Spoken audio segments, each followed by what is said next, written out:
le monde de l'entreprise va devoir s'adapter. C'est déjà le cas dans certaines sociétés, comme ici à Nice, où une nouvelle méthode de management a révolutionné la vie de ses salariés. L'équipe t'a tiré sur les violons.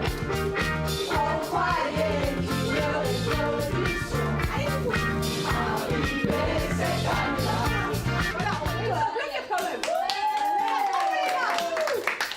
Dans ce centre d'appel, les 35 assistants commerciaux n'ont qu'un seul mot d'ordre, rigoler. Vanessa, t'as une bonne nouvelle?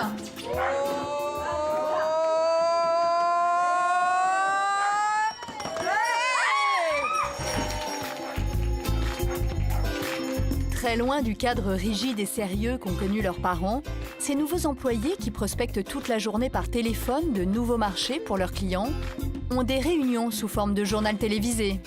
C'est parti pour le News et compagnie Breaking News.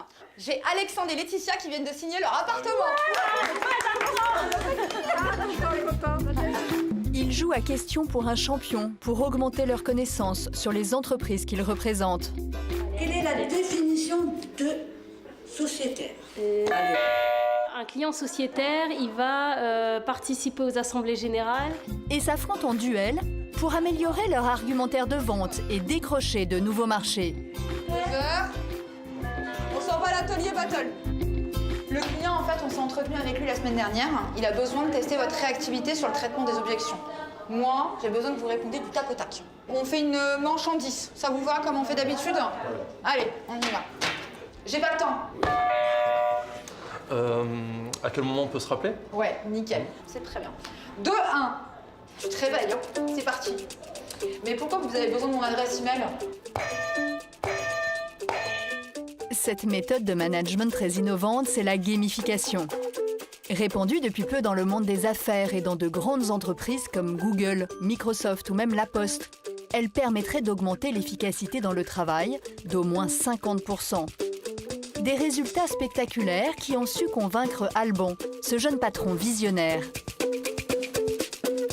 J'ai choisi le jeu comme méthode de management parce que moi j'aime jouer. Dans les mécaniques de jeu, il y a des choses qui sont très intéressantes, comme par exemple le feedback, c'est-à-dire avoir tout de suite la récompense par rapport à une action que j'ai faite ou avoir le retour du manager. Non, 8, non. 9.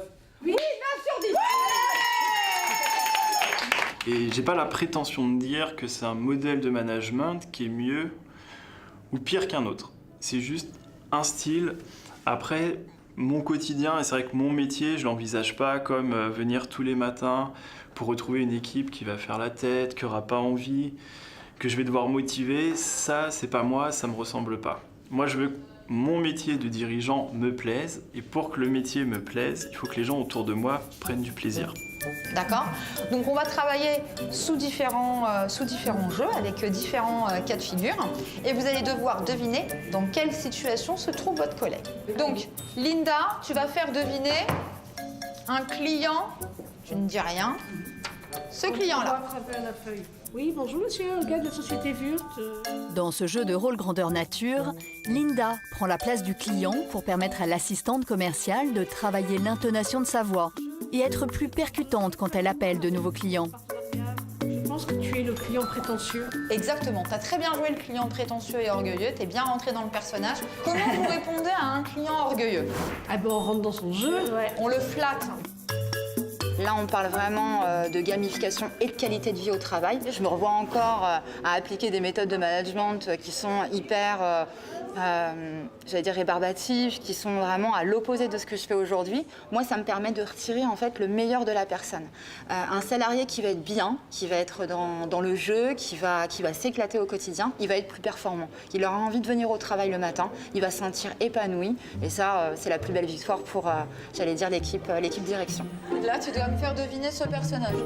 Et c'est vrai qu'on est plus motivé, donc on a encore plus envie de se donner à 100%, même voire 200%. Ils nous donnent la chance de travailler dans ces conditions-là, donc on veut leur rendre en retour. Et ils le méritent. Franchement, moi, ouais, pour eux, je me donne à 200%. Et c'est vraiment de bon cœur.